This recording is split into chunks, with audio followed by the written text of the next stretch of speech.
सास के साथ सोने वाली बहू। रजनी और अमर की शादी को अभी कुछ ही महीने हुए थे। अमर अपनी पत्नी रजनी से बहुत प्यार करता था।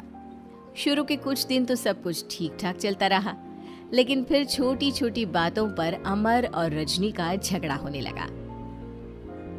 अरे, तुमने फिर से गीला टॉवेल बेड पर डाल दिया।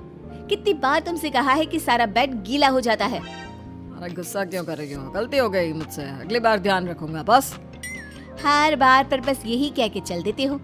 सारा दिन सफाई तो मुझे करनी पड़ती है ना। देखो रजनी, इस तरह नाराज मत हो। मैंने कहा ना, मैं ध्यान रखूंगा आगे से। और फिर रात के वक्त रजनी अपना बिस्तर उठाकर बेडरूम से बाहर जाने लगती है। अरे क्या हुआ रजनी? सुबह वाली बात पर अभी तक नाराज हो क्या? नहीं, ऐसी कोई बात नहीं है। तो फिर तुम अपना बिस्तर लेकर कहाँ जा रही हो? मैं मम्मी जी के कमरे में सोने जा रही हूँ। मम्मी जी अकेली है ना। अरे कैसी बात करती हो रजनी? शादी के बाद लड़कियां अपने पति के पास अपने बेडरूम में सोती हैं। सास के पास कौन सोता है? मैंने कहा ना, मेरा मन कर रहा है, इसलिए मैं मम्मी जी के पास सोने जा रही हूँ।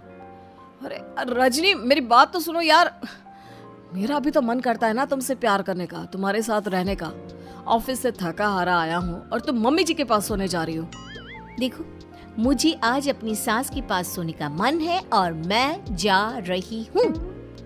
इतना कहकर रजनी अपनी सास के साथ सोने के लिए उनके कमरे में चली जाती है। रजनी बेटा, तुम यहाँ? मम्मी जी, क्या मैं आपके पास सो सकती हूँ? हाँ हाँ बेटा, क्यों नहीं, क्यों नहीं, बिल्कुल सो सकती हो।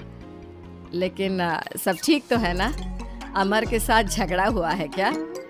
नहीं मम्मी जी, मैं रोज रोज इनके साथ उस कमरे में सोकर बोर हो चुकी हूँ। थोड़ा सा चेंज हो जाएगा, इसलिए आपके पास सो जाती हूँ। आपको कोई एतराज हो तो बता दीजिए। अरे नहीं नहीं बेटा, ऐसी कोई बात नहीं, सो जाओ।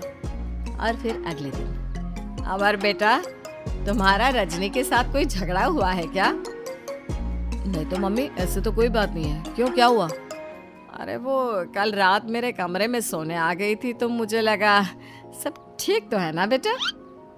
नहीं मम्मी जी, वो ऐसी बस उसका मन किया होगा।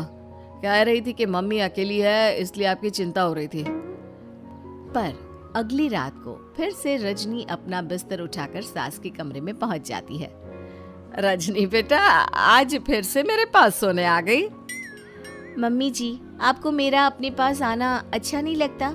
अगर ऐसी बात है तो मैं बाहर ड्राइंग रूम में चली जाती हूँ। अरे नहीं नहीं बेटा, ऐसा कुछ नहीं है। पर अमर अपने कमरे में अकेला होगा ना? अरे तो वो कौन से 6 महीने के छोटे दूध पीते बच्चे हैं, उनको डर थोड़ी ना लगता है। इतने बड़े हो गए हैं, 1-2 दिन अकेले सो लेंगे तो कुछ बिगड़ नहीं जाएगा। और इस तरह फिर तो ये रोज की बात हो गई।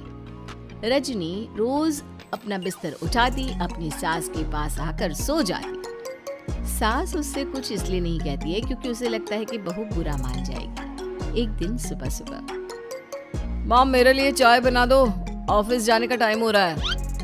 अरे बेटा, तो रजनी से क्यों नहीं कह देते? मुझे उससे बात करने का बिल्कुल भी मन नहीं है। अरे आखिर क्या बात है बेटा, तुम इतने उदास क्यों लग रहे हो? देखो ना माँ, आजकल रजनी का बिहेवियर मुझे कुछ समझ में नहीं आ रहा। रोज रात को आपके पास आकर सो जाती है। अगर उसे मेरी परवाह नहीं तो मुझे भी कोई फर्क नहीं पड़ता। अमर गुस्से में ही घर से ऑफिस चला जाता है। ये देखकर सास बहुत दुखी हो जाती है। और फिर अगले दिन, मम्मी जी, मैं आ गई आपके पास सोने। हाँ बहू, सो जाओ।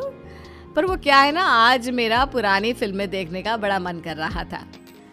कोई बात नहीं, सो जाओ, मैं पिक्चर देखती रहूंगी। ठीक है मम्मी जी। रजनी की सास तेज आवाज में अपने कमरे में टीवी चलाकर रखती है। इसकी वजह से रजनी को नींद नहीं आती, लेकिन वो पूरी रात करवट बदल बदल कर सोने की कोशिश करती रहती है। सास को लगता है कि अब रजनी उसके कमरे में सोने नहीं आएगी, लेकिन अगली रात फिर रजनी उसके कमरे में सोने के लिए पहुंच जाती है। मम्मी जी, मैं आ गई। अरे बेटा, मुझे लगा कि कल तुम ठीक से सो नहीं पाई थी। जाओ अपने कमरे में आराम से सो जाओ ना बेटा। अरे नहीं मम्मी जी, कोई प्रॉब्लम नहीं है। इतना कहकर रजनी फिर से अपनी सास के कमरे में सो जाती है। आधे घंटे बाद, बेटा जरा मेरे पैरों पर तेल तो लगा दे। ठीक है मम्मी जी। रजनी अपनी सास के पैरों पर तेल लगाकर जैसे ही सोने लगती है, आधे घंटे बाद फिर से, बहू मेरे सर में बहुत दर्द हो रहा है, जरा मेरा सर तो दबा दे। ठीक है मम्मी जी, दबा देती हूँ। बहुत जोर से नींद आ रही है।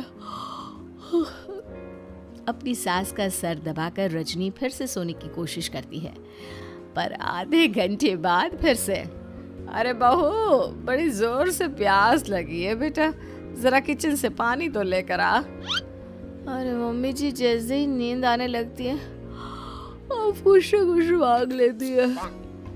रजनी चुपचाप जाकर किचन से पानी लेकर आती है। इस तरह रजनी की सास पूरी रात हर आधे आधे घंटे पर उसे किसी न किसी बहाने से जगाती रहती है। रजनी परेशान हो जाती है। सास को लगता है कि इस बार वो उसके कमरे में सोने के लिए बिल्कुल नहीं आएगी, लेकिन अगली रात फिर से रजनी वहां पहुंच जाती है। मम्मी जी, आज मैंने आपकी दवाई, पानी सब कुछ लाकर रख दिया है। अब आप प्लीज चुपचाप सो जाइएगा और मुझे भी सोने दीजिएगा। देखिए 2 रातों से ना मैं सो ही नहीं पाई हूँ। अच्छा ठीक है बेटा, सो जा। थोड़ी देर के बाद रजनी की सास बहुत जोर जोर से खर्राटे लेना शुरू करती है। खर्राटे इतने तेज होते हैं कि रजनी के कानों में दर्द होने लगता है। हे भगवान, मम्मी जी को क्या हो गया है? क्या करूँ, कहाँ जाऊँ मैं? परेशान होकर रजनी वापस अपने कमरे में जाती है। रजनी, आज तो बहुत दिनों के बाद अपने बेडरूम में सोने आई हो। आ जाओ। वैसे भी तुम्हारे बिना मेरा मन नहीं लगता। क्या करती, तुम्हारी मम्मी के खर्राटों ने तो मेरी नींद उड़ा कर रखी है। अब मुझे यहीं पर सोना पड़ेगा। अगली सुबह। अरे रजनी बेटा, रात को कहाँ चली गई थी? मैं तुम्हें कितना ढूंढ रही थी, मैं तो डर ही गई थी। मेरी बहू न जाने कहाँ चली गई। कहाँ जाती मम्मी जी, अपने कमरे में गई थी। और आजकल ना आप मुझे जानबूझकर बहुत परेशान करती हैं। अगर मुझसे कोई गलती हो गई हो तो सीधे सीधे क्यों नहीं कह रही हैं? 3 रात हो गई है, मुझे ठीक से नींद भी नहीं आती। रजनी, ऐसे क्यों बात कर रही हो? मम्मी ने क्या कर दिया? आप अपनी मम्मी से क्यों नहीं पूछते? मैं बहू हूँ तो क्या इसका मतलब ये है कि दिन भर काम करो और रात में भी चैन से ना सो?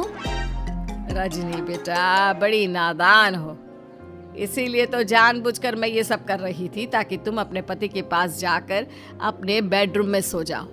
शादी को सिर्फ 6 महीने हुए हैं और तुमने मेरे कमरे में आकर सोना शुरू कर दिया।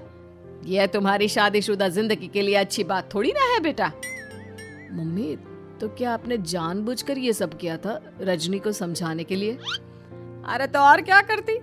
दुनिया की पहली बहू है ये, जो पति को छोड़कर सास के साथ सोने चली थी। इसीलिए मुझे इसके लिए थोड़ा बुरा बनना पड़ा।